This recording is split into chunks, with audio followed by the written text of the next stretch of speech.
નમસ્કાર દોસ્તો, સ્વાગત છે આપ સર્વનું તમારી પોતાની YouTube channel ocean coaching classes પર।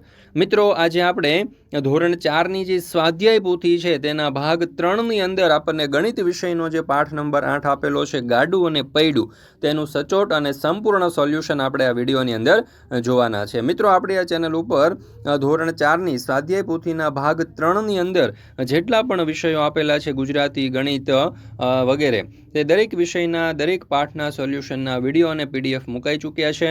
તો જરૂરથી આપણી આ ચેનલ ઉપર ઓશન કોચિંગ ક્લાસીસ ઉપર તમે આ ધોરણ 4ના પ્લેલિસ્ટની અંદર આ સ્વાધ્યાય પોથીના સોલ્યુશનના વિડીયો જોઈ શકો છો। એકદમ કલરફુલ ફોન્ટની અંદર છાપેલા અક્ષરોની અંદર આપણે મૂકેલા છે। તમને બીજી કોઈ ચેનલ ઉપર આવા સરસ મજાના સોલ્યુશન કલરફુલ અને રંગીન રીતે જોવા નહીં મળે। તો જરૂરથી આ દરેક વિડીયો અને પીડીએફ છે તે તમારા દોસ્તો અને મિત્રો સુધી શેર કરી દેજો। ચાલો દોસ્તો, તો શરૂ કરીએ આપણે ધોરણ 4ની જે સ્વાધ્યાય પોથી છે એના ભાગ 3ની અંદર આપવામાં આવેલા ગણિત વિષયનો પાઠ નંબર 8 ગાડું અને પૈડું।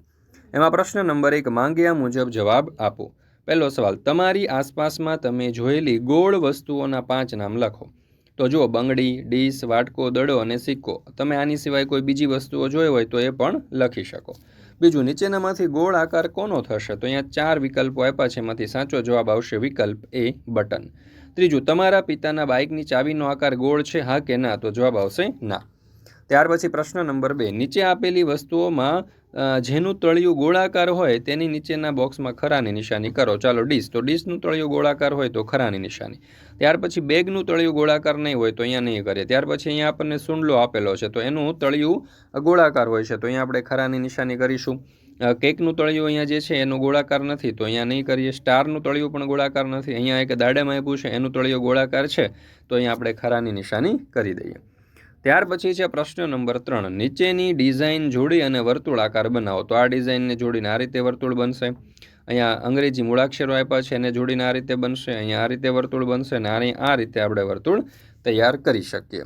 મિત્રો, ધોરણ 3, 4, 5 કે કોઈ પણ ધોરણની જે સ્વાધ્યાય પોથીઓ છે એ સ્વાધ્યાય પોથીના સોલ્યુશનની પીડીએફ આપણી એપ્લિકેશન ઉપર મુકાઈ ચૂકી છે। અત્યારે તમે જે ધોરણ 4ની સ્વાધ્યાય પોથીના ભાગ 3નો અભ્યાસ કરી રહ્યા છો, તો એ સ્વાધ્યાય પોથીના ધોરણ 4ની સ્વાધ્યાય પોથીનો જે ભાગ 3 છે તેના દરેક વિષયના જે પીડીએફો છે દરેક પાઠની, તે પણ આપણી એપ્લિકેશન ઉપર મુકાઈ ચૂકી છે। તો જરૂરથી તમે એપ્લિકેશન ડાઉનલોડ કરીને અહીંયાથી પીડીએફનો અભ્યાસ કરી લેજો। એપ્લિકેશનનું નામ છે ઓશન કોચિંગ ક્લાસીસ, લિંક તમને નીચે ડિસ્ક્રિપ્શન બોક્સમાં પણ મળી જશે, અથવા તો આપણા વોટ્સઅપ ગ્રુપનું, અથવા તો તમે વોટ્સઅપની અંદર જો આ પીડીએફ મેળવવા માંગો છો તો આપણો નંબર છે 7046222254। આ નંબર ઉપર તમે કોન્ટેક્ટ કરી સંપર્ક કરીને પણ આ સોલ્યુશનની પીડીએફ તમે મેળવી શકો છો। ત્યાર પછી છે પ્રશ્ન નંબર 4, નીચે આપેલી વસ્તુઓની મદદથી વર્તુળ દોરો। ચાલો, તો બંગડી, તો બંગડીની મદદથી આપણે આ રીતે વર્તુળ દોરી શકીએ। 10ના સિક્કાની મદદથી અહીંયા વર્તુળ દોરેલું છે। બોટલના ઢાંકણાની મદદથી અને ગોળ વીંટીની મદદથી તમે જોઈ શકો છો કે અલગ અલગ પદાર્થોની મદદથી આપણે અહીંયા વર્તુળ દોરેલા છે। ત્યાર પછી છે પ્રશ્ન નંબર 5, નીચે આપેલ વર્તુળોની ત્રિજ્યા માપો અને લખો। તો આ જે વર્તુળ છે એની ત્રિજ્યા તમારે માપવી હોય તો એક વર્તુળનું બિંદુ લેવાનું અને એક કેન્દ્ર લેવાનું, ત્યાંથી આપણે સેન્ટીમીટર જોઈએ તો 2 સેન્ટીમીટર થાય છે। ત્યાર પછી બીજું વર્તુળ જે છે તેનું ત્રિજ્યા 1.5 સેન્ટીમીટર થાય છે। ત્યાર પછી જે પ્રશ્ન નંબર 6, પરિકરની મદદથી આપેલ ત્રિજ્યા મુજબ વર્તુળ દોરો। ચાલો, તો અહીંયા 2 સેન્ટીમીટરની ત્રિજ્યાનું આપણે વર્તુળ દોર્યું, અહીંયા 1.5 સેન્ટીમીટરની ત્રિજ્યાનું વર્તુળ દોર્યું। ત્યાર પછી છે ત્રીજું, એક જ કેન્દ્ર લઈ આપેલી ત્રિજ્યાના વર્તુળ દોરો। 1 સેન્ટીમીટર, 2 સેન્ટીમીટર અને 3 સેન્ટીમીટર। તો પહેલું વર્તુળ આપણે 1 સેન્ટીમીટરનું દોરીએ, ત્યાર પછી બીજું 2 સેન્ટીમીટરનું અને ત્રીજું 3 સેન્ટીમીટરનું। મિત્રો, ધોરણ 3થી 12ની કોઈ પણ પ્રકારની પીડીએફ અને પીપીટી તમારે જોઈતી હોય તો એ તમને મળી જશે ઓશન કોચિંગ ક્લાસીસ પરથી।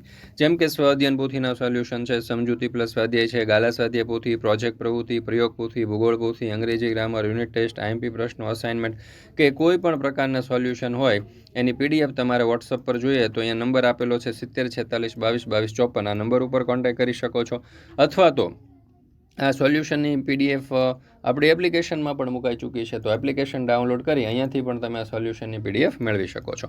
એપ્લિકેશન ડાઉનલોડ કરવા માટેની લિંક પણ તમને નીચે ડિસ્ક્રિપ્શન બોક્સની અંદર મળી જશે। ત્યાર પછી છે પ્રશ્ન નંબર 7, ઉદાહરણ મુજબ A, B, C અને Dને કેન્દ્ર લઈ અને સરખી ત્રિજ્યાવાળા 4 વર્તુળ બનાવો।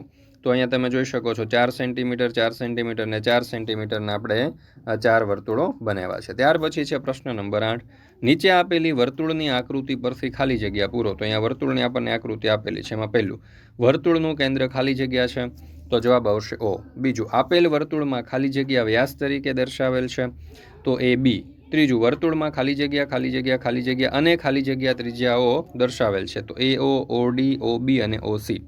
ચોથું OC બરાબર ખાલી જગ્યા, તો જવાબ આવશે ત્રિજ્યા. અને પાંચમું AB બરાબર ખાલી જગ્યા, તો અહીંયા જવાબ આવશે વ્યાસ. ત્યાર પછી છે પ્રશ્ન નંબર 9. 2 સેન્ટીમીટર માપનું વર્તુળ દોરી તેમાં 2 વ્યાસ અને 3 ત્રિજ્યા દર્શાવો. તો વ્યાસ અહીંયા છે AB અને CD, ત્રિજ્યા આવશે OA, OB અને OD. ત્યાર પછી છે પ્રશ્ન નંબર 10. પરિકરની મદદથી વર્તુળોથી મનપસંદ ડિઝાઇન બનાવો અને મનપસંદ રંગ પૂરો. તો અહીંયા તમે જોઈ શકો છો સરસ મજાના મનપસંદ ડિઝાઇન અને મનપસંદ રંગો આપણે દર્શાવેલા છે. ત્યાર પછી પ્રવૃત્તિઓ, તો જુદા જુદા વાહનોના પૈડાના ચિત્ર નોટબુકમાં ચોંટાડો, જુદા જુદા માપની બંગડીઓ લઈ ચડતા ક્રમમાં ગોઠવો અને જુદા જુદા મેદાનમાં વર્તુળ દોરી અને તેના ઉપર કેટલીક રમતો રમવાનું છે. તો મિત્રો અહીંયા આપણે આજે ધોરણ 4ની સ્વાધ્યાય પોથીના ભાગ 3ની અંદર આપણને આજે ગણિત વિષયનો પાઠ નંબર 8 આપેલો છે તે પૂર્ણ કરીએ છીએ. ફરી મળીશું મિત્રો આપણે ધોરણ 4ના ગણિત વિષયની સ્વાધ્યાય પોથીના ભાગ 3ની અંદર આપવામાં આવેલા ગણિત વિષયના એક નવા પાઠના સોલ્યુશન સાથે. મિત્રો આ સ્વાધ્યાય પોથીના સોલ્યુશનનો વિડીયો તમને પસંદ આવ્યો હોય તો લાઇક કરવાનું અને તમારા મિત્રો સાથે શેર કરવાનું ભૂલશો નહીં.